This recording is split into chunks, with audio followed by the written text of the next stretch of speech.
The red warning lights flashed across every screen in the underground bunker beneath Seoul. President Yun Woo sat in his chair, watching the alien message play for the third time. The creature on the screen looked like a giant lizard wearing golden armor. Its voice was cold and hard. "People of Earth," the alien said, "I am Supreme Admiral Veltar of the Galactic Dominion. You have 72 hours to surrender. Give up all your weapons. Give up your freedom. Accept our rule. If you do not, we will destroy every human in the galaxy." The message ended. The room fell silent.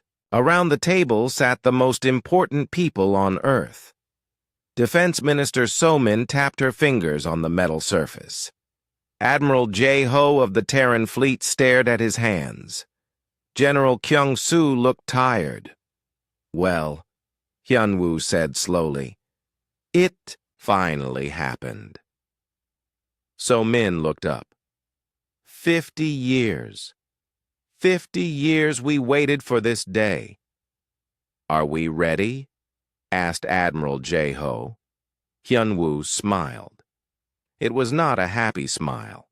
It was the smile of a hunter who had been waiting in the woods for a very long time. "Oh, yes. We are very ready." He pressed a button on his desk. A voice answered immediately. "Sir?" "Begin Protocol 7, Hyun-woo said. "Protocol 7, sir? Are you sure?" "Yes. Send the message to all stations. Use the old codes." "Yes, sir." Hyun-woo turned to the others. 50 years ago, when we first met, they thought we were weak. They thought we were stupid. They gave us some planets and told us to be grateful. They treated us like pets." General Kyung-soo laughed. "Pets with very sharp teeth. They never bothered to really look at us," So-min said. "They saw our old ships and our simple weapons. They decided we were no threat." "That was our greatest victory," Admiral Jae-ho said. "They underestimated us from the very beginning." Around the world, old machines began to wake up. In the mountains of Canada, huge doors opened for the first time in decades. Inside, massive weapons pointed at the sky. In the deserts of Australia, radio dishes turned toward space. They began sending signals to places the aliens did not know existed. Under the ice in Antarctica, Admiral Mi-young received the message. She had been waiting in the cold base for 10 years. Her job was to guard humanity's biggest secret. She walked to the command center and spoke into her radio. "All stations, this is Ice Base. Protocol 7 is active. Repeat, Protocol 7 is active." Across the solar system, people heard the message. On Mars, where the aliens thought humans were just mining rocks, Colonel Tae-sung smiled. His mining base was actually a weapons factory. For 50 years, they had been building ships and guns. The aliens never suspected anything. In the asteroid belt, Captain Hyrin floated in her spacesuit. She was working on what looked like a simple mining station. But inside the rocks, she had hidden enough nuclear missiles to destroy a small moon. The aliens had flown past her station hundreds of times. They never looked closely. "Finally," she said to herself, "finally, we can stop pretending." Back on Earth, Hyun-woo opened a secure channel to the human colonies. These were the worlds the aliens had given them 50 years ago. The aliens thought the humans were grateful refugees. They were wrong. "This is Earth Command," Hyun-woo said. "The masquerade is over. Begin Phase 1. On Kepler 442b, what the aliens called New Sol, 10,000 humans heard the message. They had been living there for 40 years. The aliens thought they were simple farmers and workers. But every one of them was a trained soldier. They had weapons hidden in every farm and factory. Commander Dongmin was fixing a water pump when the message came. He was not really a repair worker. He was one of Earth's best engineers. For 40 years, he had been building a secret weapon inside the planet's core. When he was done, this world would belong to humans, not aliens. The aliens had made one big mistake. They thought humans were like them. They thought all intelligent species would fight the same way. They thought war was about big ships and fancy weapons. They were wrong. Humans had learned to fight on Earth. They fought in jungles and deserts and cities. They fought when they were outnumbered. They fought when they had no chance of winning. Most importantly, they learned to fight dirty. Dr. Yunji had spent 50 years studying the aliens. She learned how they thought. She learned how they fought. She learned their weaknesses. The aliens were very strong, but they were also very predictable. They always did the same things. They never changed their plans. They fight like robots, she had told Yunwoo years ago. Very smart robots, but still robots.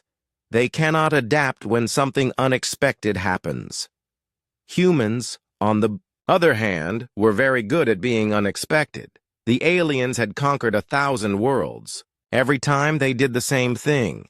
They sent a big fleet. They demanded surrender. If the planet said no, they destroyed it. If the planet said yes, they took control. It always worked, but humans had spent 50 years making sure it would not work this time. In space, near Jupiter, Captain Sung-ho looked at his instruments. The alien fleet was coming. 1,200 ships, enough to destroy any normal planet. They would be here in 3 days. Let them come, he said. His own fleet was hidden behind Jupiter's moons. The aliens would not see them until it was too late. The aliens thought they were attacking a helpless world. They thought humans would beg for mercy. They thought this would be easy. They had no idea what humans had been building for 50 years. Hyunwoo stood up from his chair. Around him, the bunker was full of activity. People were talking on radios. Screens showed moving dots as ships moved into position. Everything was going according to plan. "Gentlemen, ladies," he said, "we have waited 50 years for this war. Our parents and grandparents planned for this day. Our children will thank us for what we do next." He looked at each person in the room. "The aliens think they are hunting sheep. They are about to learn they are hunting wolves." So Min pressed a button. Across Earth, sirens began to sound. But these were not warning sirens. They were the sound of humanity finally taking off its mask. In schools and offices, in shops and homes, people heard the sound. They knew what it meant. The long pretending was over. The time for hiding was finished. Children who had grown up, hearing stories about the generous aliens who gave humans a home among the stars, would finally learn the truth. The aliens were not generous. They were conquerors, and humans had spent 50 years preparing to conquer them back. Admiral J-Ho looked at his watch. 71 hours and 30 minutes until their deadline. Hyunwoo laughed. "I wonder what they will think when they realize we are not going to surrender. I wonder what they will think when they realize we never planned to surrender," So Min said. Outside the bunker, the people of Earth went about their daily lives. But deep underground, in secret bases and hidden factories, the real work began. The work of war, the work of revenge. The Galactic Dominion had declared war on humanity. They were about to learn that humanity had declared war on them 50 years ago. Deep in the Terran archives, historian Eugene walked through rows of sealed files.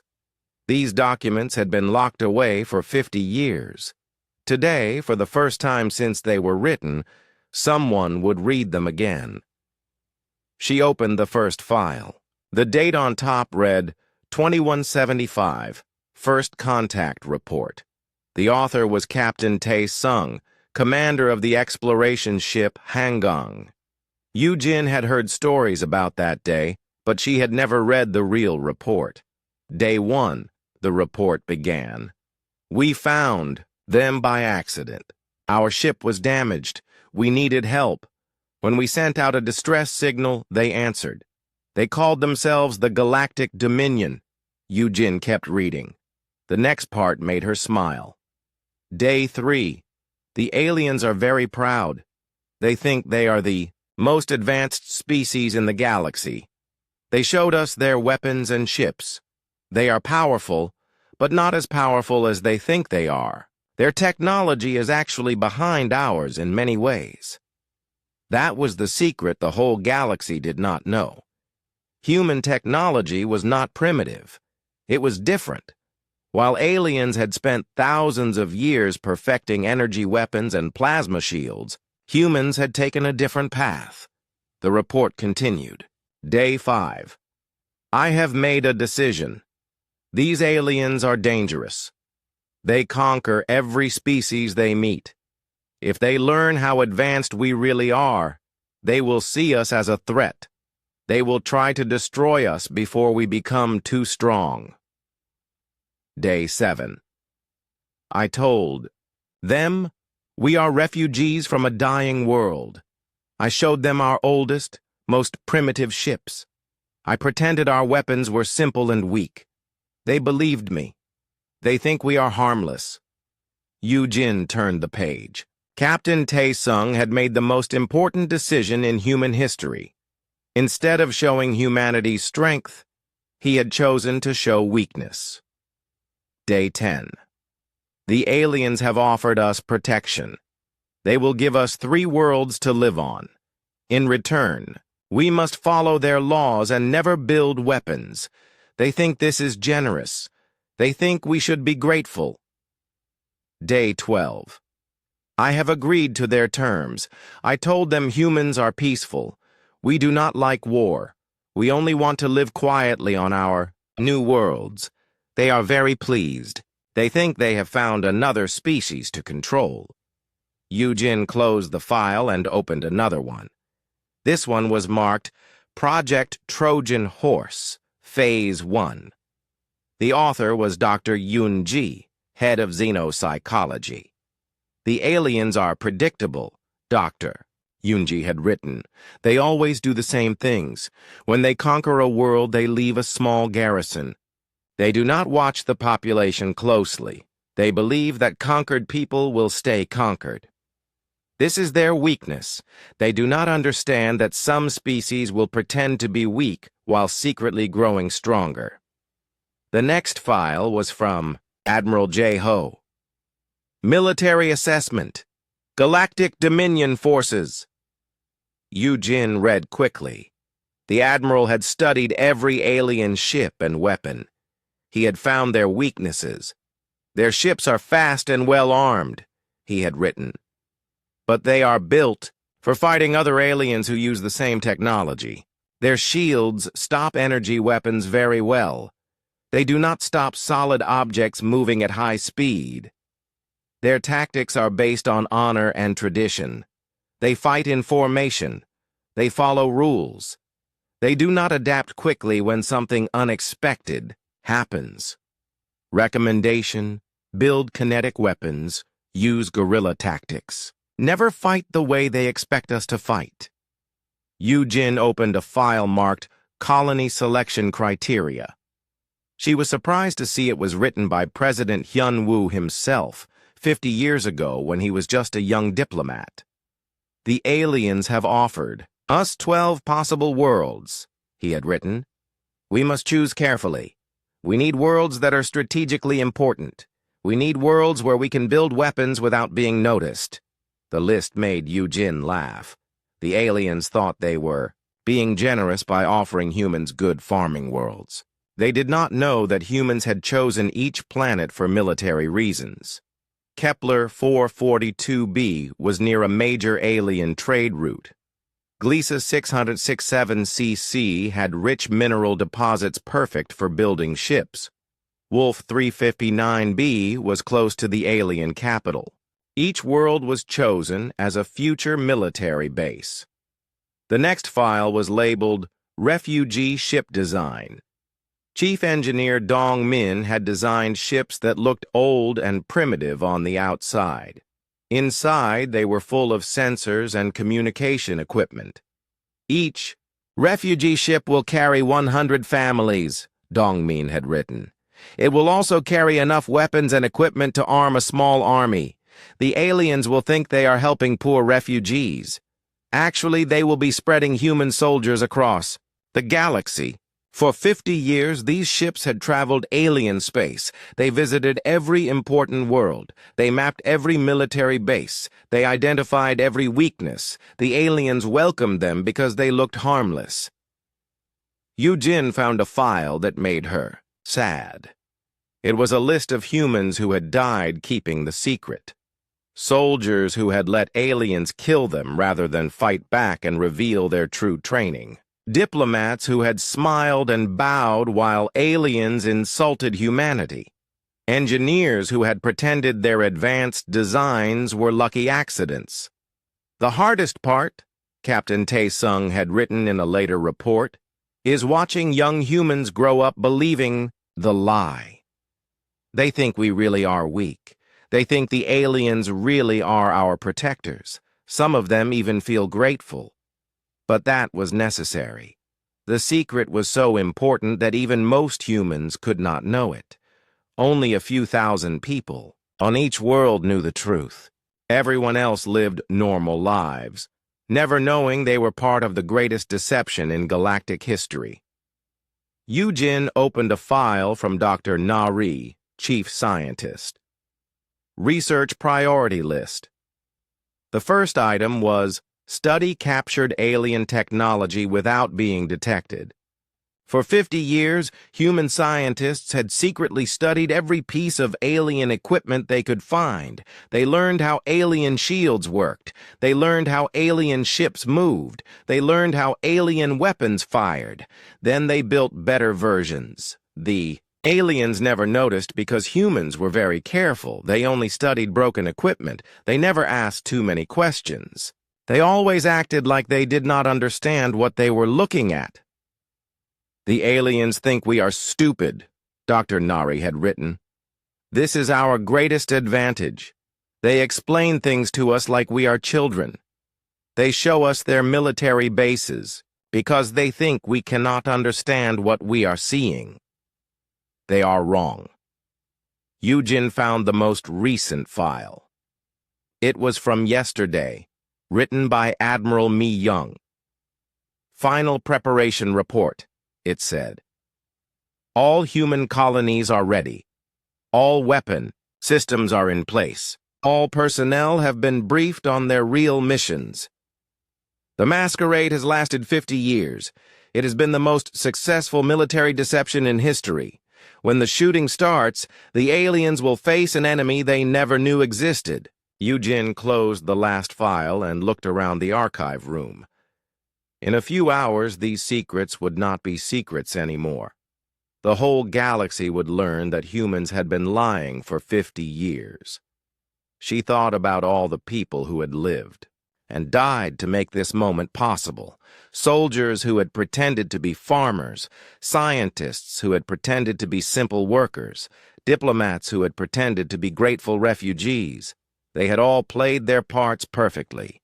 They had convinced the most powerful empire in the galaxy that humans were weak and harmless.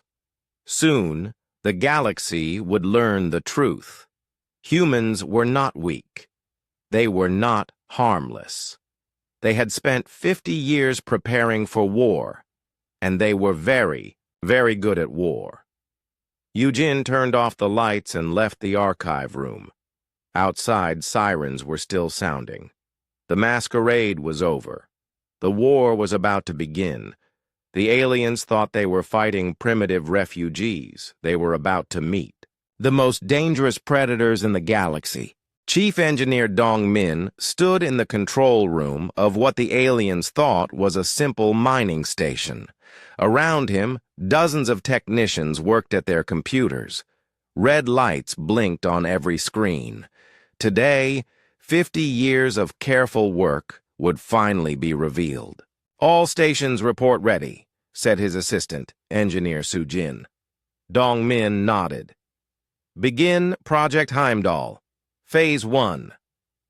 Across human space, things that had looked innocent for decades began to change. Mining stations opened hidden weapon bays. Research outposts extended massive sensor arrays. Trading posts revealed themselves as military command centers. On the viewing screen, Dongmin watched as his own station transformed. The outer shell split apart like a flower opening. Inside was something the aliens had never seen before, a human battleship. The ship was not beautiful like alien vessels. It did not have smooth curves or glowing lights. It looked like what it was, a weapon built by a species that understood war. Angular armor plates covered a hull designed to survive hits from the most powerful weapons. Gun turrets emerged from hidden compartments. "Magnificent," Dongmin said quietly. Admiral Mi-young's voice came over the radio from Earth. "This is Fleet Command. All vessels, report status." One by one, human commanders across the galaxy responded. Captain Wu Jin from the Alpha Centauri system. Commander Hei-wan from the Wolf 359 outpost. Lieutenant Byung-ho from the mining station near Proxima Centauri. Each report was the same. Hidden weapons were online. Disguised ships were ready for battle. Secret bases were operational. "Total count," Admiral Mi-young announced. 1,200 combat vessels, 300 orbital weapon platforms, 87 planetary defense systems. The aliens thought humans had maybe 50 small ships. They were wrong by a factor of 30. Dongmin switched his screen to show the alien fleet approaching Earth. 1,200 alien ships, flying in perfect formation. Their shields glowed with contained energy, their plasma cannons charged with deadly power. It was an impressive sight. It was also exactly what humans had been preparing to fight for 50 years.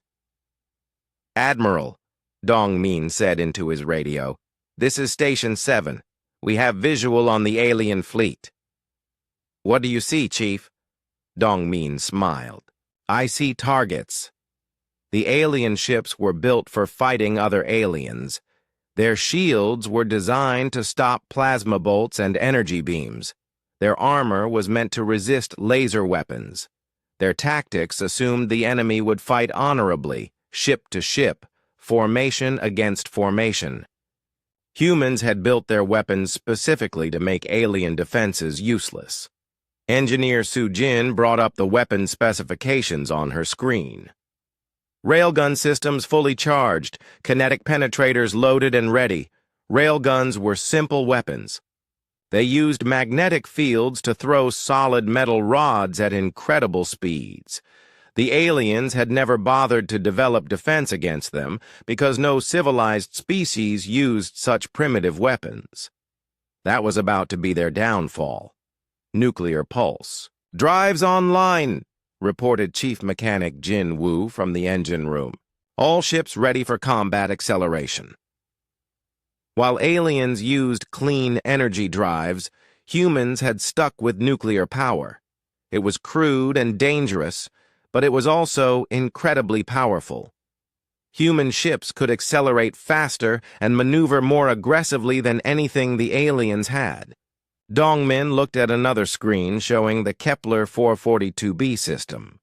There, Commander Sang-min was preparing what looked like a simple orbital factory.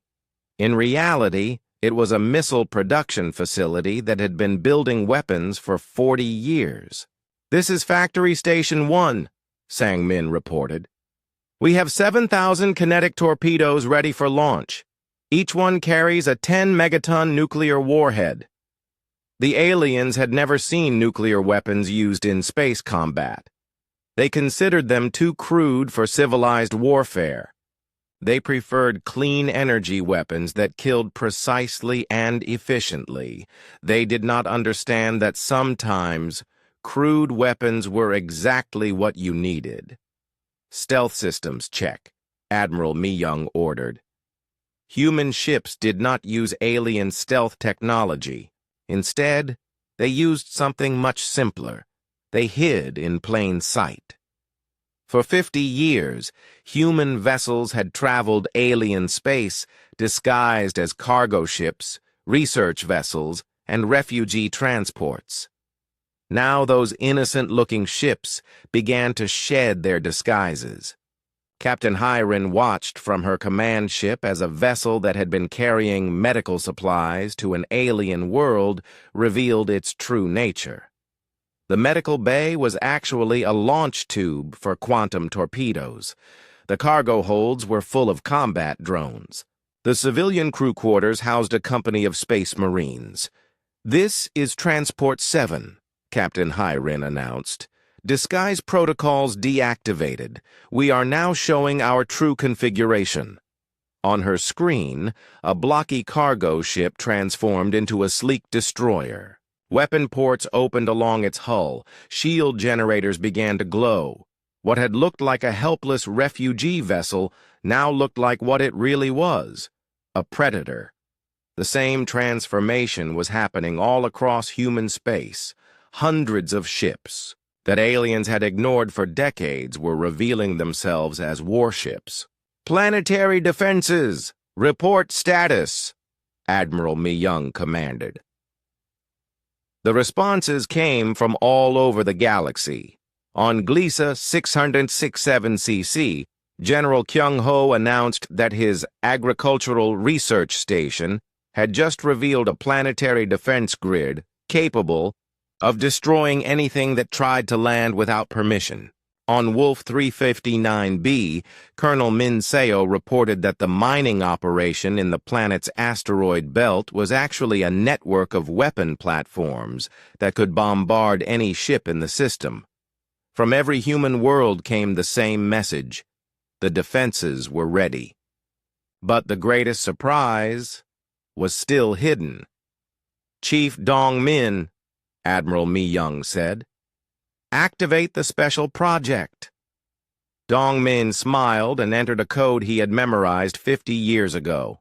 Around the solar system, installations that had been dormant since the first contact with aliens began to wake up. On the moon, massive railgun batteries emerged from hidden bunkers.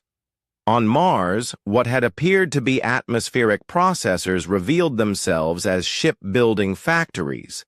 In the asteroid belt, chunks of rock that had floated peacefully for decades began to move under their own power. They were not asteroids. They were ships, huge ships, built inside captured asteroids to hide their construction. Each one was the size of a small moon and carried enough firepower to level a planet. "My God," whispered Engineer Su-jin. "How long have those been there?" "Since the beginning," Dong-min said. "We started building them the day after first contact." The aliens had been watching human space for 50 years. They had seen humans build small colonies and modest trading posts. They had never suspected that those same humans were also building the most powerful war fleet in galactic history. "All vessels, all stations," Admiral Mi-young announced. "This is Fleet Command. Operation Homecoming is now active. We are no longer pretending to be weak. We are no longer hiding what we are capable of. Show them what humans can really do." Across human space, weapon systems that had been hidden for half a century came online. Ships that had disguised themselves as harmless traders prepared for battle. Planets that had seemed defenseless revealed military installations that could destroy invasion fleets. The aliens were about to learn that they had not been watching helpless refugees for 50 years. They had been watching the most dangerous military force in the galaxy prepare for war. And now that war was about to begin. Dong-min looked at his screens showing human forces across dozens of star systems. Thousands of ships, millions of soldiers, weapons beyond anything the aliens had imagined. "Chief," asked Engineer Su-jin, "what happens now?" Dongmin watched as the first alien scouts entered the outer edges of the solar system. They were flying straight into the most sophisticated trap in military history. "Now," he said, "we remind the galaxy why humans are apex predators." The Dominion war fleet dropped out of hyperspace at the edge of the Alpha Centauri system with the confidence of conquerors who had never known defeat. Supreme Admiral Veltar stood on the bridge of his flagship, watching the tactical display. "Show 1,200 ships in perfect formation. Scan for human defenses," he ordered his tactical officer. "Sir, I detect approximately 50 small vessels. They appear to be cargo ships and civilian transports. No military signatures detected." Veltar laughed, a sound like grinding stone. "As expected, these humans are as pathetic as our intelligence reports indicated." What the Dominion scanners could not detect was Commodore Sung Ho, floating in the shadow of the asteroid Ceres in a ship that looked exactly like a mining vessel. He watched the alien fleet through sensors that were far more advanced than anything the aliens suspected humans possessed. "Well, well," Sung Ho said to his crew. "Look what fell into our trap." For 40 years, he had commanded what the aliens thought was a simple mining operation in the asteroid belt. In reality, he was the commander of the 3rd Terran Battle Group, and the asteroids around him contained enough hidden firepower to destroy a small fleet. "Sir," said his weapons officer, Lieutenant Day Ho, "we count 1,200 enemy vessels. They're moving in standard Dominion attack formation." "Perfect," Sung Ho replied. "They're doing exactly what we expected them to do. The Dominion had conquered 1,000 worlds using the same tactics every time. Their ships would form up in a battle line. They would advance slowly, letting their powerful shields absorb enemy fire while their plasma cannons charged. When they were close enough, they would unleash devastating volleys that could crack planets. It was an effective strategy against enemies who fought like the Dominion. Humans did not fight like the Dominion. "All units," Sung Ho broadcast on a frequency the aliens could not detect. "This is Mining Base Alpha.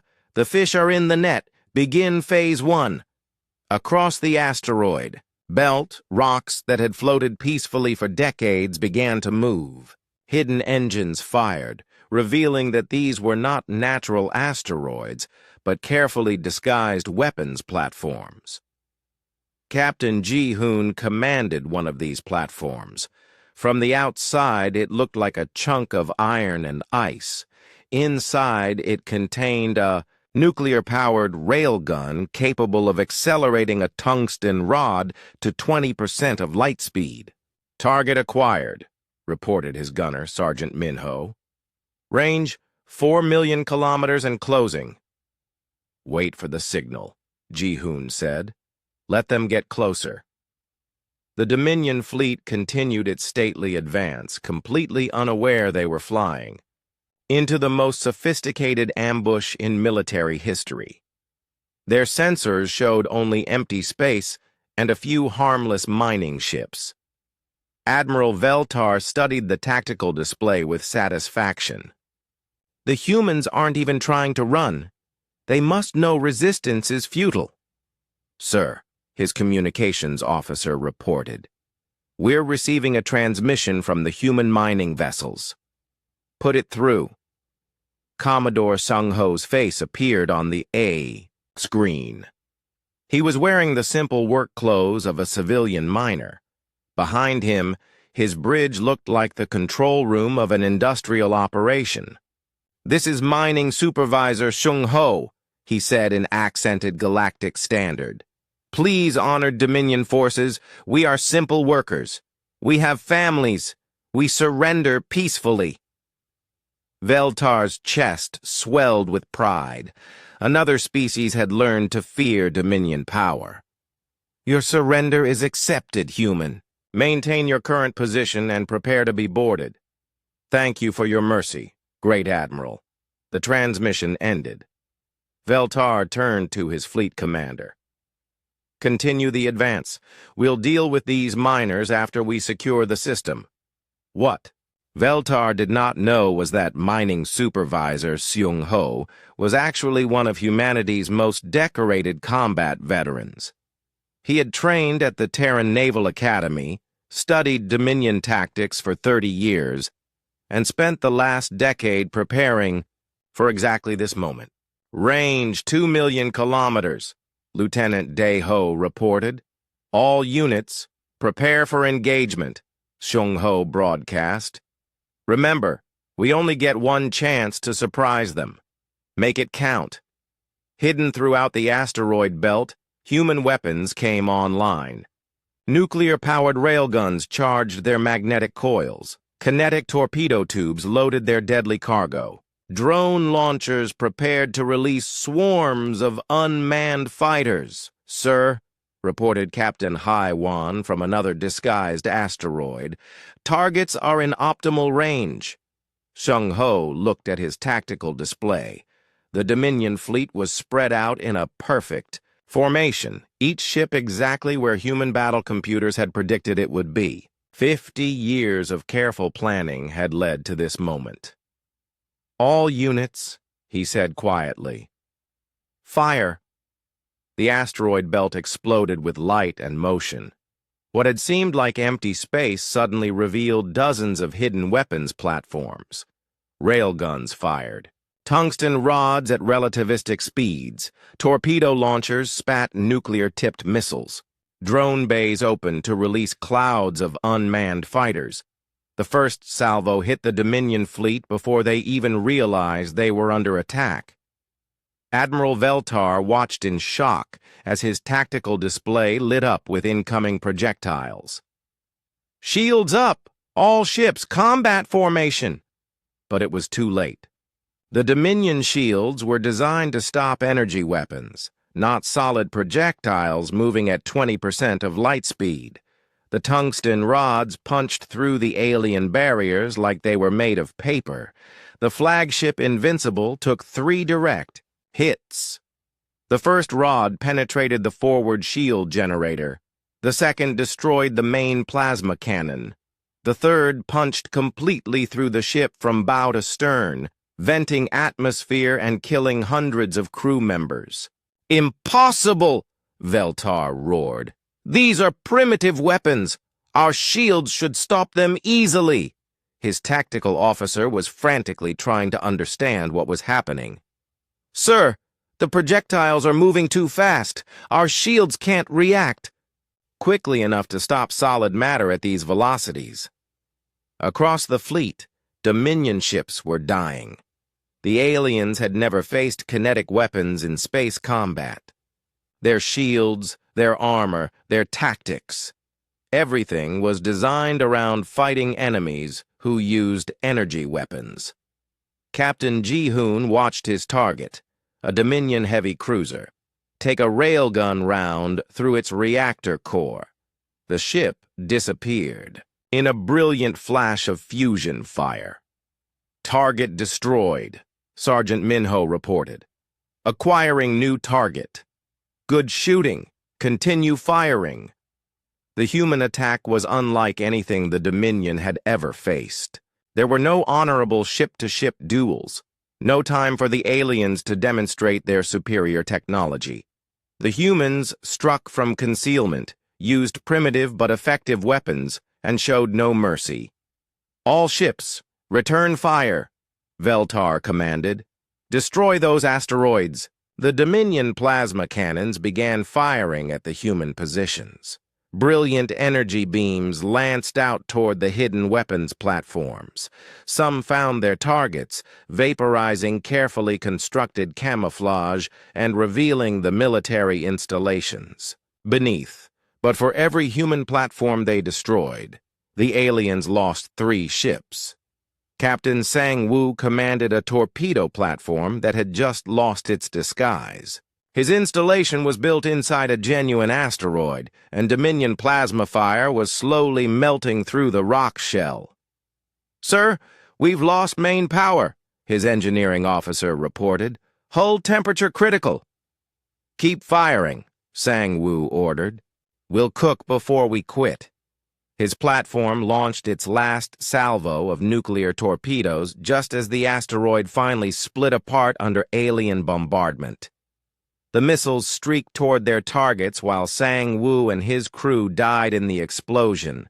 Their sacrifice was not in vain. The torpedoes found a Dominion battleship and detonated against its hull. Nuclear fire washed over the alien vessel, overloading its shields and setting off secondary explosions throughout the ship. Sir, Lieutenant Dae-ho reported to Commodore Seung-ho. We've lost 12 platforms, but we've destroyed 43 enemy vessels. Seung-ho nodded grimly. The battle was going exactly as planned, but good people were dying. Continue the attack. Phase 2 in 30 seconds. Phase 2 was the reason humans had spent 50 years studying Dominion tactics. The aliens always responded to ambush attacks the same way. They would form defensive clusters and try to fight their way out of the trap. Right on schedule, the surviving Dominion ships began grouping together for mutual protection. They were doing exactly what human battle computers had predicted. All units, Seung-ho broadcast. Execute Phase 2. Hidden behind the larger asteroids, human ships that had been disguised as mining vessels suddenly revealed their true nature. What had looked like industrial equipment transformed into military vessels. The cargo holds opened to release fighter squadrons. The mining lasers revealed themselves as military-grade weapons. The Dominion fleet found itself surrounded by enemies they had never known existed. Admiral Veltar stared at his tactical display in disbelief. In less than an hour, his fleet of 1,200 ships had been reduced to fewer than 800, and the humans were just getting started. Sir, his communications officer said, we're receiving another transmission from the humans. Commodore. Seung-ho appeared on screen again, but this time he was wearing the uniform of a Terran fleet officer.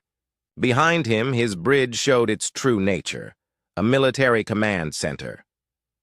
Admiral Veltar, Seung-ho said. I am Commodore Seung-ho of the Terran Fleet. Welcome to Alpha Centauri. I hope you enjoy your stay. The transmission cut off. Veltar finally understood. The humans had not been surprised by Dr. Yoon-ji stood before the Emergency War Council in the secure bunker beneath Seoul. On the screens around her were the faces of humanity's military leaders, watching from secret bases across the galaxy. The first battle at Alpha Centauri had been a crushing victory, but she knew this war was far from over. Gentlemen, ladies, she began. The Dominion has just suffered their first major defeat in over 1,000 years. They are confused. They are angry. Most importantly, they are scared. General Kyung-soo leaned forward in his chair. Scared? They still have thousands of ships. Yes, but fear is not about numbers, Dr. Yoon-ji replied. Fear is about the unknown. For the first time in their history, the Dominion has encountered an enemy that does not fight the way they expect. She pressed a button and the screens changed to show recordings of the Alpha Centauri battle. The images showed Dominion ships being destroyed by weapons they had never seen before, tactics they had never encountered. Look at their formation, she said. Even while being destroyed, they maintained perfect military order. Their ships stayed in line. They followed standard procedures. They could not adapt to what we were doing. Admiral Dae-ho spoke from his command ship near Mars. That worked in our favor this time. But they will learn. Will they? Dr. Yoon-ji asked. I have studied the Dominion for 50 years. They are not good at learning new things. Their entire culture is based on tradition and hierarchy. They do the same things their ancestors did because those things always worked before. She changed the display to show psychological profiles of Dominion leaders. They are brilliant tacticians within their own system, but they cannot think outside that system. They literally do not know how to fight an enemy that breaks their rules. President Hyun-woo joined the conversation from his office. What do you recommend, Doctor? We need to be more unpredictable than they can handle. Every time they adapt to one of our tactics, we need to use a completely different approach. We need to fight in ways that make no sense to them. She brought up a new file. I call it Operation Wildcard. We will use small human units to attack behind enemy lines, but we will not attack military targets. We will attack things they do not expect anyone to attack. General Kyung-soo looked confused. Such as supply convoys carrying food instead of weapons, communication relays instead of command ships, civilian infrastructure instead of military bases. The room fell silent. This was not how civilized species fought wars. Dr. Admiral J. Ho said carefully, "That sounds like terrorism." "No," Dr. Yunji replied firmly. "Terrorism is violence against innocent people to create fear. This is military strategy designed to disrupt enemy operations. The Dominion has rules about what can be attacked in war. We are going to ignore those rules." She changed the display again. The Dominion conquers species by overwhelming them with superior force. They expect their enemies to fight bravely, lose honorably, and then surrender. They have protocols for every stage of this process. But what happens when the enemy does not surrender? What happens when they use tactics the Dominion has never seen? What happens when they fight dirty? Colonel Minseo spoke from her base on Wolf 359B. "You're saying we should fight like guerrillas?" "Exactly. But guerrillas with advanced technology and 50 years of preparation." Dr. Yoonji showed them footage from human history, ancient videos of resistance fighters on Earth using crude weapons against superior enemies. Humans have always been good at asymmetric warfare. We learned to fight when we were outnumbered, outgunned, and had no chance of winning conventional battles. The Dominion has never faced an enemy like us. They conquer other aliens who think like them. Species that fight in formation. Follow rules of engagement and surrender when defeat is inevitable. President Hyun-woo nodded slowly. "But humans do not fight like other species." "No, we do not. We fight like humans. And that is something the Dominion cannot understand or predict." She opened a new file. Phase 1 of Operation Wildcard is already beginning. Captain Hye-rin is leading a team to the Dominion supply depot at Kepler 438b, but she is not going to attack the depot. "What is she going to attack?" asked Admiral J. Ho. "The cafeteria." The room erupted in confused voices. Dr. Yoonji waited for them to quiet down. "The Dominion has very specific dietary requirements," she explained. "They can only eat certain foods prepared in certain ways. If we contaminate their food supply with substances that make them sick, their entire garrison will be unable to fight." "That is," General Kyung-soo started to say. "Brilliant," President Hyun-woo finished. "They will never expect it."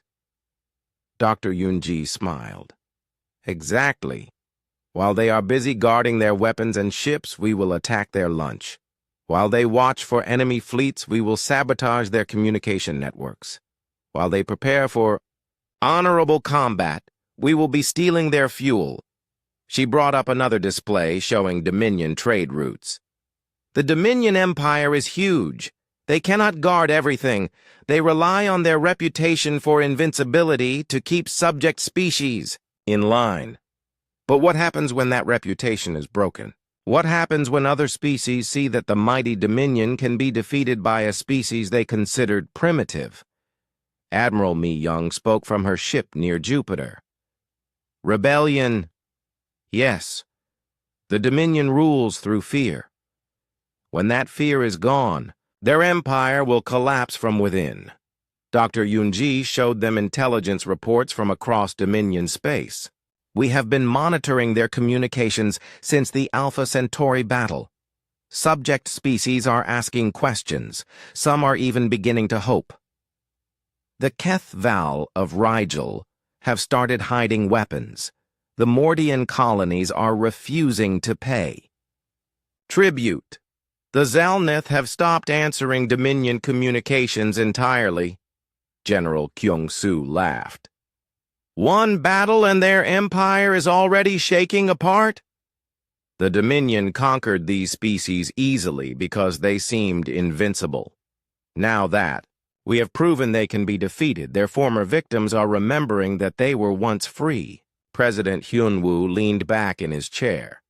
So our strategy is to be as unpredictable as possible. More than that, our strategy is to be human.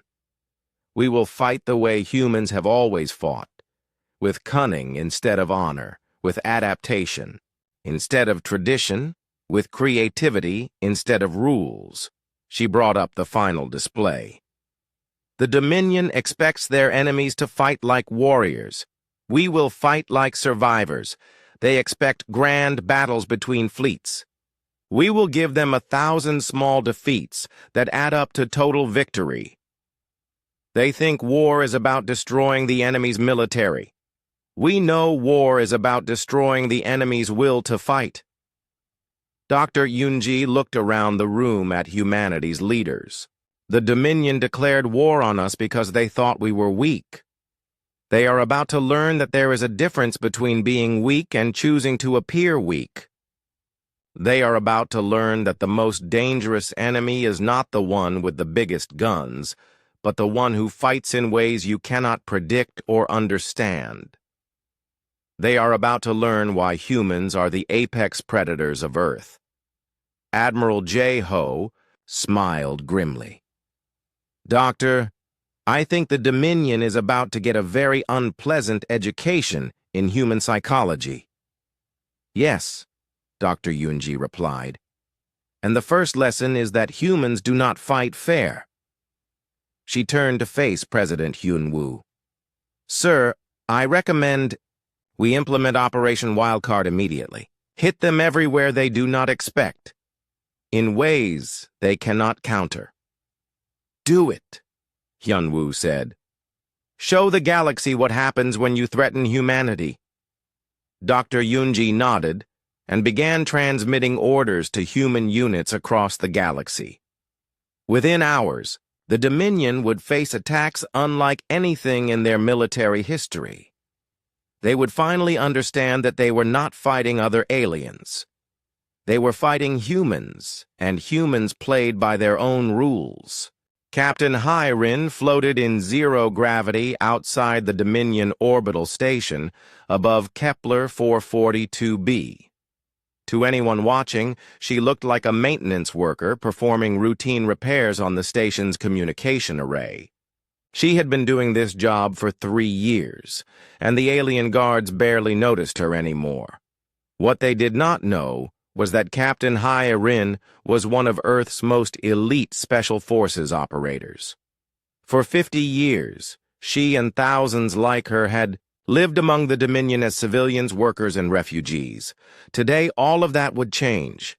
Phoenix team, report status, she whispered into her hidden communicator. Phoenix 2 in position at the power plant, came the reply from Sergeant Wu Bin. Phoenix 3 at the spaceport, reported Corporal Yuna. Phoenix 4 in the command center, confirmed Lieutenant Jun Seo. All across the planet below, similar. Conversations were taking place. What the Dominion thought were 10,000 human colonists were actually 10,000 trained soldiers. They had jobs, families, and normal lives. They also had hidden weapons and detailed knowledge of every important facility on the planet.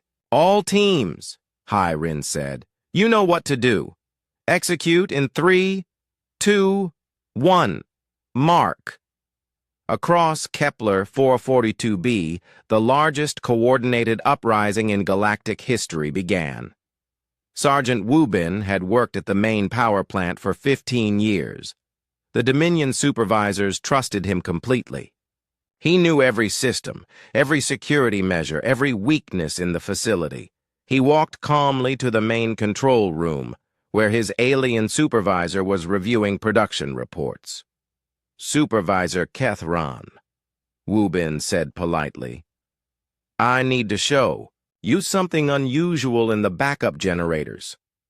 The alien followed him into the maintenance area. As soon as they were alone, Wubin's hand moved to a hidden panel in his maintenance kit. Inside was a small device that looked like a tool calibrator. It was actually a neural disruptor. Supervisor Kethran collapsed without making a sound. Wubin dragged the unconscious alien into a storage closet, then returned to the control room. "Computer, this is Supervisor Kethran," he said, using a voice modulator that perfectly mimicked alien speech patterns. "Execute emergency maintenance. Protocol 7. Confirmed, Supervisor. Protocol 7 initiated." The lights across the planet dimmed as the main power grid switched to backup mode. Every Dominion facility would now be operating at reduced capacity. Their sensors would be less effective. Their weapons would charge more slowly. Their shields would be weaker. At the spaceport, Corporal Yuna had just finished her routine inspection of the orbital defense platforms. What she had actually done was install hidden control devices that would let humans take over the weapons remotely. "Control, this is Platform 6, she reported to the Spaceport Command Center. "All systems normal." The Dominion controller did not know that Platform 6 was now under human control. Neither were Platforms 2, 5, 8, and 12. Half the planet's orbital defenses had just switched sides without anyone noticing. In the command center, Lieutenant Junseo was working his regular shift as a communications technician. The Dominion officers around him were busy coordinating the search for human rebel cells. They had no idea they were looking in the wrong place. "Sir," Junseo said, to the Dominion commander, "I'm receiving a priority message from the orbital station. Put it through." The message was from Captain Hyrin, still pretending to be a maintenance worker. "Command, this is Station Repair Team 7. We've detected a malfunction in the main communication array. We need to shut down external communications for approximately 1 hour while we make repairs." "Confirmed, Repair Team. You are authorized for communication shutdown." The Dominion Command Center went dark. They could no longer contact their fleet, their reinforcements, or even the other facilities on their own planet. They were isolated and blind. Admiral J. Ho watched the operation unfold from his command ship, hidden behind the planet's moon. The tactical display showed Dominion forces across Kepler 442b suddenly losing coordination as their communication networks went down. "All units," he broadcast to the human ships waiting in the asteroid belt. "Begin Phase 2. What had looked like empty space suddenly filled with ships as the human fleet decloaked. They had been hidden there for a week, waiting for this moment. The Dominion orbital defenses tried to respond, but half of their weapons were now under human control. The platforms that were still loyal to the Dominion found themselves being fired upon by their own sister stations. Admiral Veltar, who had survived the disaster at Alpha Centauri, watched in horror from his flagship as the same thing happened again. But this time it was worse. The humans were not just attacking from outside, they were attacking from within. "How is this possible?" he demanded. "We scanned every human on that planet. They showed no military training." His intelligence officer was frantically reviewing files. "Sir, according to our records, these are all civilian colonists. Farmers, mechanics, shopkeepers. Then how are they conducting military operations with perfect coordination? The answer was 50 years of preparation. Every human civilian on Dominion worlds had been carefully selected and trained. They lived normal lives, raised families, and integrated into alien society. But they never forgot their real purpose. Captain Dongsu had run a small restaurant on the planet for 20 years. The Dominion soldiers loved his cooking. They never suspected that the friendly cook was actually a demolitions expert who had spent 2 decades learning the layout of every important building in the city. Today, those buildings began exploding, not randomly, with surgical precision. The main military barracks lost power when Dongsu destroyed the electrical substation in the basement. The communications center went silent when he severed the fiber optic cables running beneath his restaurant. The ammunition depot became useless when he collapsed the access tunnels. All across the planet, similar sabotage was taking place. Human mechanics disabled military vehicles. Human technicians crashed computer networks. Human construction workers brought down critical infrastructure.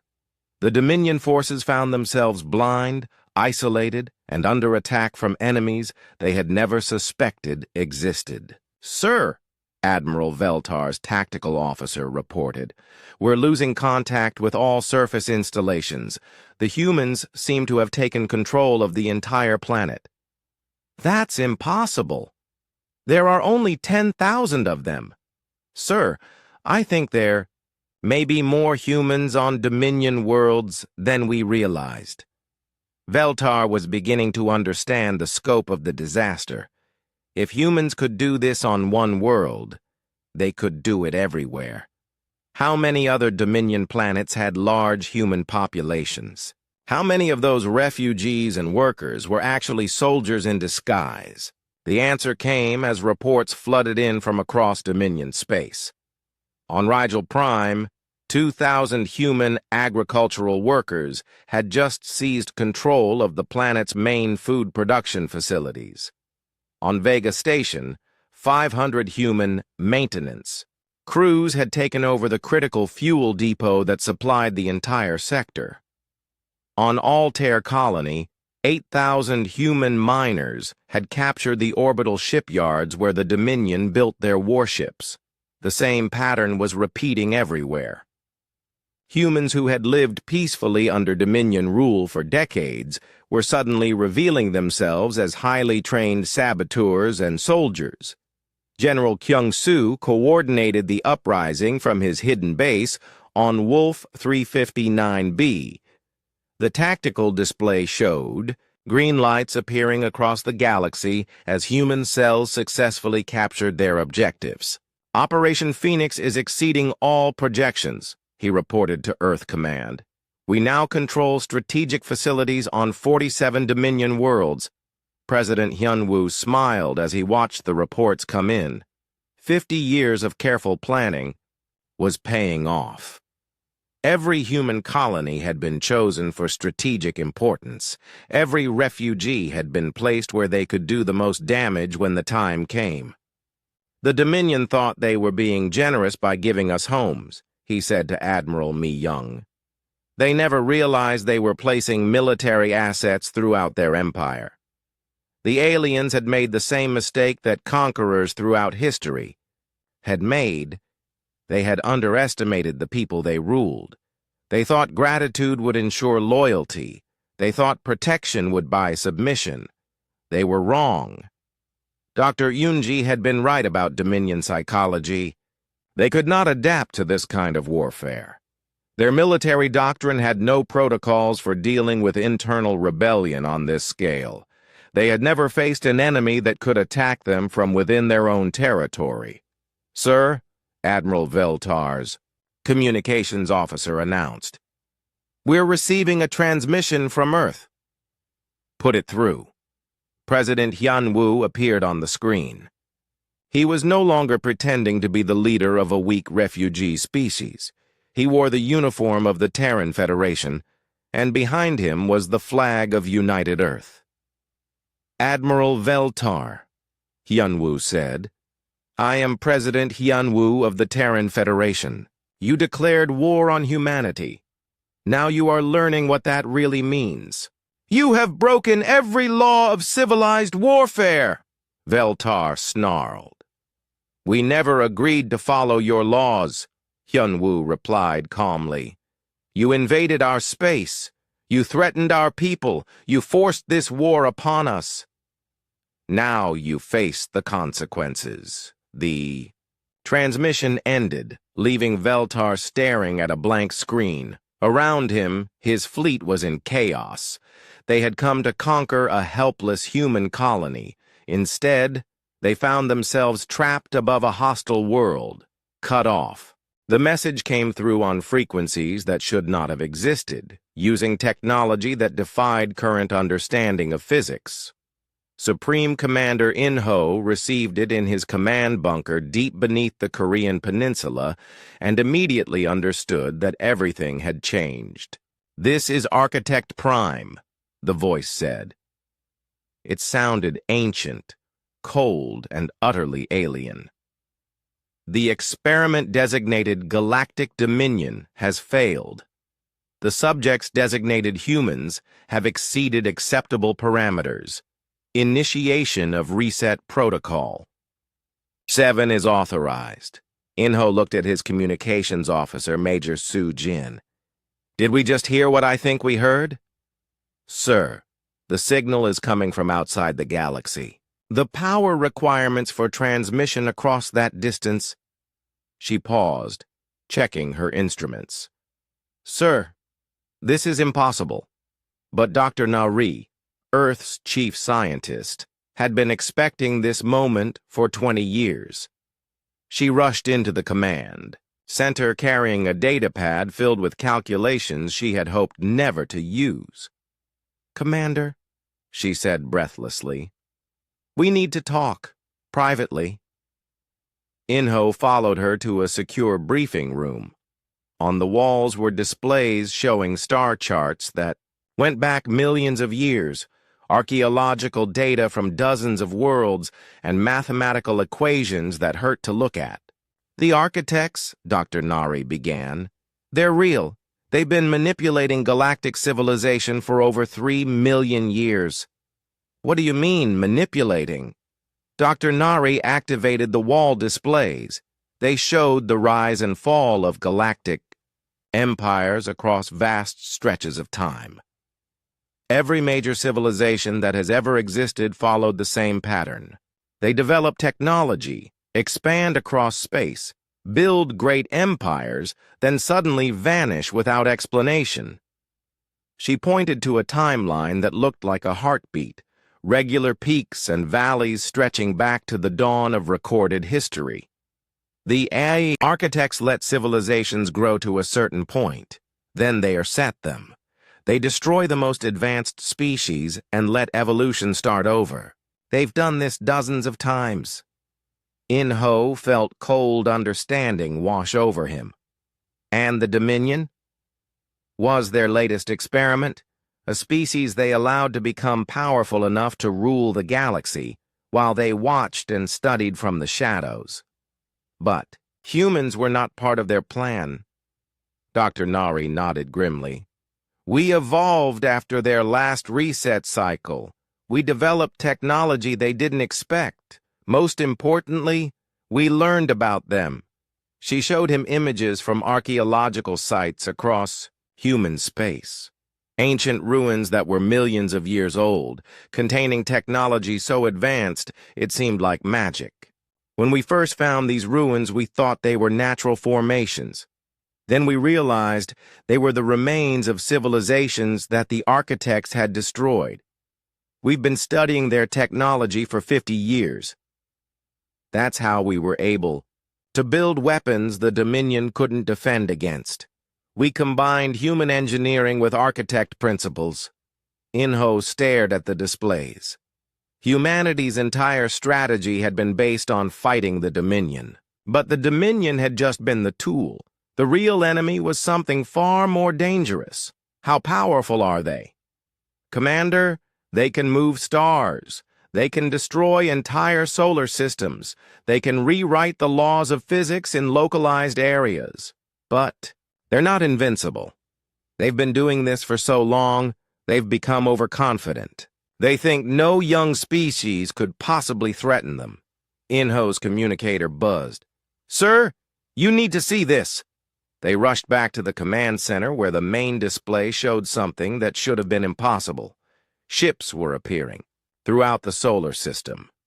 Not by jumping out of hyperspace, but by literally materializing out of nothing. The vessels were unlike anything in human experience. They seemed to be made of crystallized space itself, shifting between dimensions as they moved. They were beautiful, terrifying, and utterly alien. "My God," whispered Major Su-Jin. "How many are there?" "Sensors show approximately 1,000 vessels," reported the tactical officer. "But, sir, they're not showing up on our instruments the same way. It's like they exist in multiple dimensions at once." Admiral Mi Young's voice came over the emergency channel from her flagship near Jupiter. "Earth Command, this is Fleet Admiral Mi Young. We're seeing the same thing throughout the outer system. These ships are appearing everywhere." "Admiral," Inho replied, "what's the status of our defenses?" "All human fleets are moving to intercept. But, Commander, our weapons may not be effective against this level of technology." That was when Dr. Nari smiled. It was not a pleasant expression. "Actually, Admiral, they might be more effective than you think." She activated another display, showing schematics that had been hidden even from most of humanity's military leaders. "Project Prometheus," she announced. "For 30 years, we've been reverse engineering architect technology. We've built our own versions of their weapons." The display showed installations hidden throughout the solar system. On the dark side of the moon, inside the core of Mars, buried in the ice of Europa, humanity had been building weapons that operated on the same principles as architect technology. "The architects think they're fighting primitive humans with crude kinetic weapons," Dr. Nari explained. "They have no idea we've been studying their own technology for decades." Inho looked at the impossible ships filling space around Earth. "Will it be enough?" "We're about to find out." The architect fleet moved toward Earth with the slow confidence of gods approaching an anthill. Their vessels began charging weapons that could crack planets, preparing to end the human experiment once and for all. They had done this so many times before. Young species always fought bravely at the end, but it never mattered. The architects were beyond such concerns. But as they approached Earth's orbital defenses, something unexpected happened. The humans fired first. From hidden installations throughout the solar system, weapons that used the architect's own technology principles unleashed devastating attacks.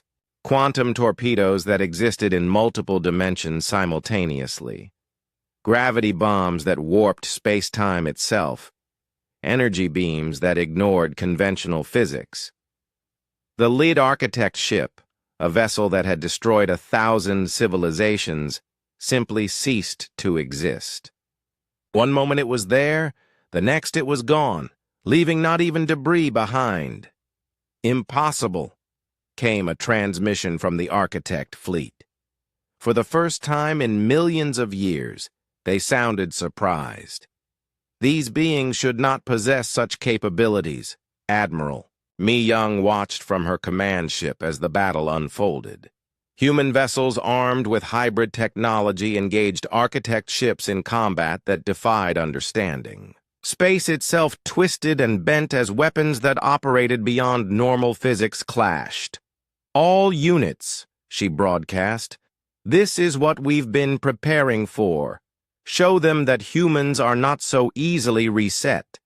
Captain Hiren commanded one of the new hybrid warships. Her vessel looked like a human design from the outside, but inside it carried weapons that the architects themselves had invented millions of years ago. "Target the crystalline formations at their ship cores," she ordered her weapons. "Officer, those are their dimensional anchors. Destroy those and they can't phase shift." Her ship fired a quantum disruptor, a weapon built from plans found in architect ruins. The energy beam struck an enemy vessel and destabilized its ability to exist in multiple dimensions. The ship flickered between realities, then collapsed into normal space where conventional human weapons could destroy it. "Direct hit! Enemy ship destroyed!" Across the battle, the same pattern repeated. Humans used architect technology against the architects themselves, attacking them with weapons they had thought no young species could ever understand. But the architects were learning. Their ships began adapting, using defensive measures that humanity had never seen before. "Commander," Dr. Nari reported to Inho, "they're adjusting their tactics. Our initial advantage is fading. Then we need to end this quickly." Inho opened a channel to every human ship and installation in the solar system. "All units, this is Supreme Commander Inho. Execute Protocol Omega." Protocol Omega was humanity's final gambit. Deep in the Earth's core, a weapon had been built that used the planet itself as a component. It was based on architect principles, powered by the Earth's magnetic field, and designed to do something the architects had never expected. Instead of destroying the enemy, it would send a message to every species in the galaxy. The weapon fired, sending out a signal that traveled faster than light across galactic space. It carried a simple message: the coordinates of every architect ship, the technology to detect them, and proof that they could be defeated. Across the galaxy, civilizations that had lived in fear for millions of years suddenly realized they were not alone. The ancient enemy that had kept them from reaching their full potential was not invincible. The age of architect domination was ending, and humanity had fired the shot that would bring them down. Inho watched as more human fleets arrived. From across the solar system, ships built with 50 years of preparation, armed with weapons that combined human ingenuity with architect technology. "All units," he broadcast. "The masquerade is over. The hidden war is now in the open. Show the galaxy what humans can do when we stop pretending to be weak." The battle for Earth had become the battle for galactic freedom, and humanity intended to win.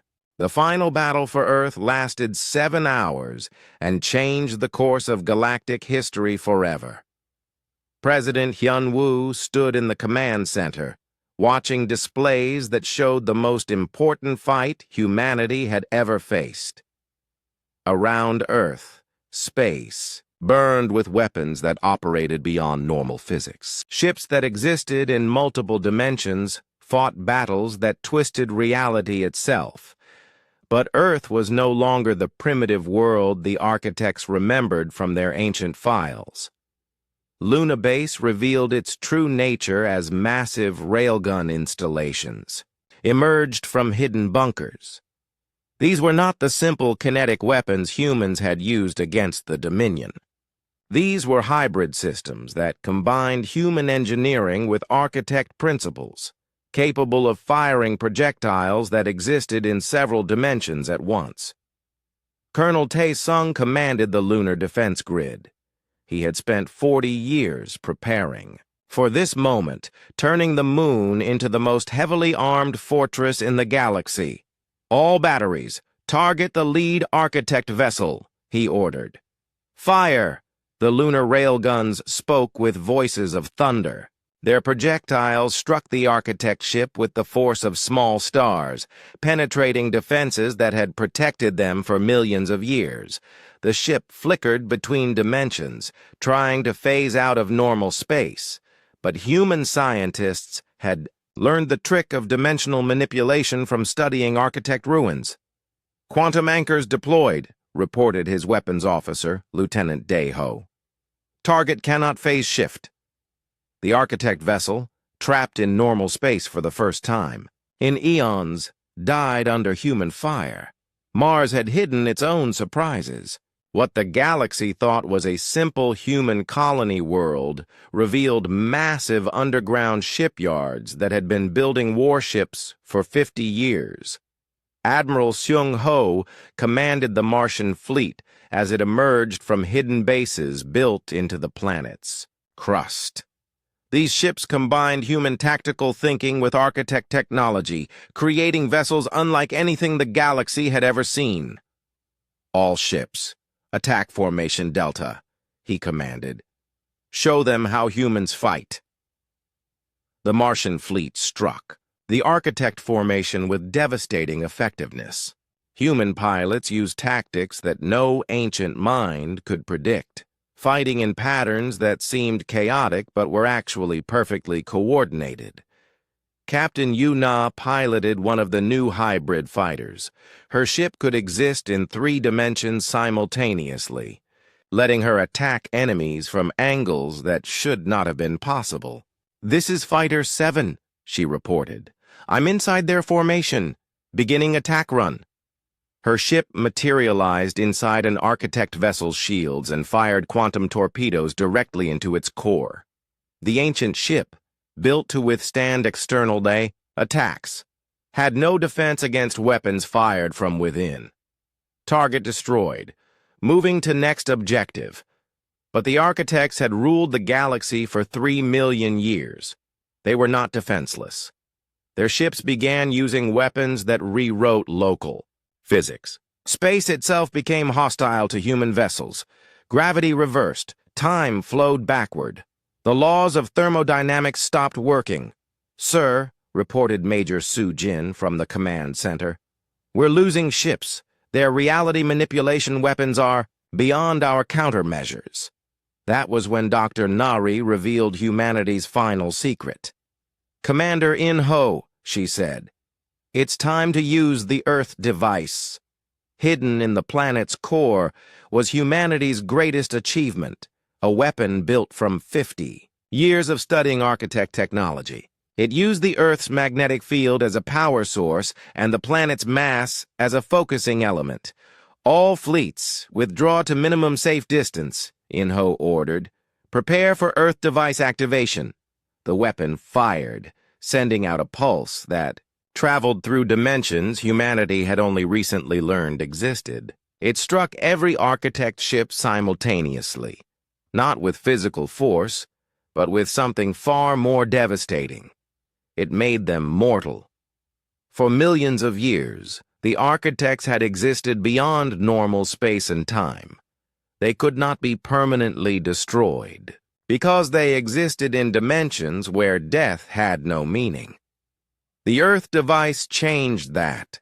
It pulled them fully into normal reality, making them vulnerable to conventional attacks for the first time in their existence. Suddenly, human weapons could hurt them. Human tactics could outmaneuver them. Human determination could defeat them. "All units," Admiral Mi-young broadcast from her flagship. "The enemy is vulnerable. Attack with everything we have." The battle turned in humanity's favor. Ships that had seemed invincible began dying under human fire. Ancient minds that had controlled the galaxy for eons found themselves outfought by a species they had considered beneath notice. But the architects had one final weapon. Their command ship, larger than a moon and older than most stars, began to glow with power that made space itself scream. "They're charging a galaxy killer," Dr. Nari reported, her voice tight with fear. "If they fire that weapon, it will destroy every inhabited system within 1,000 light years." The architect weapon was designed to reset entire galactic regions, wiping out all life and letting evolution start over. They had used it before, when young species became too troublesome. Time to detonation? Inho asked. 47 minutes. That was when Captain Hyrin made a decision that would be remembered for as long as humans existed. This is Captain Hyrin commanding the hybrid destroyer Soul's Pride. I'm making a ramming attack on the Architect command ship. Captain, that's suicide, Admiral Mi Young replied. No, Admiral, it's victory. Hyrin's ship was one of the newest designs, incorporating Architect technology that let it exist in multiple dimensions. She could use that ability for one final attack. All power to dimensional drives, she ordered her crew. We're going to phase directly into their core.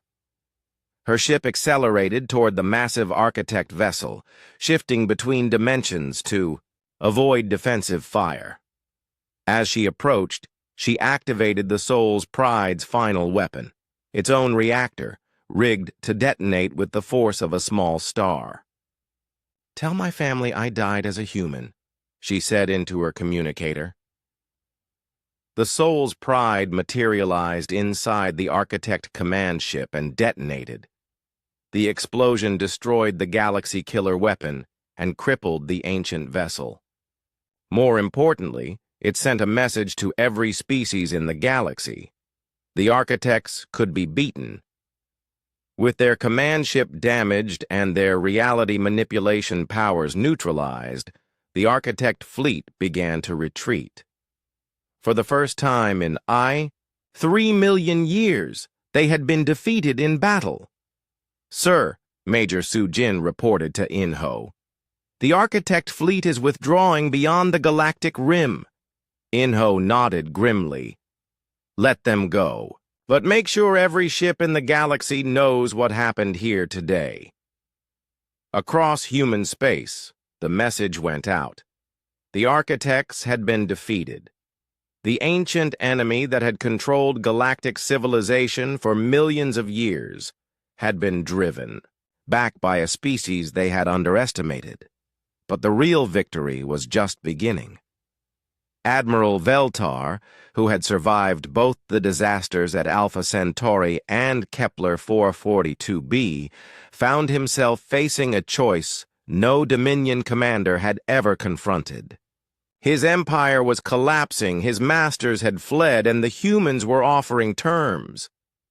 This is President Hyun Woo of the Terran Federation, came the transmission to his damaged flagship. Admiral, your Architect masters have abandoned you. Your empire is crumbling. Your fleets are scattered. But you still have a choice. Veltar looked around his bridge. His crew was exhausted, defeated, and beginning to understand that everything they had believed was a lie. They had thought they served a great empire. In reality, they had been tools of an ancient enemy of all life. What choice? Veltar asked. Join us.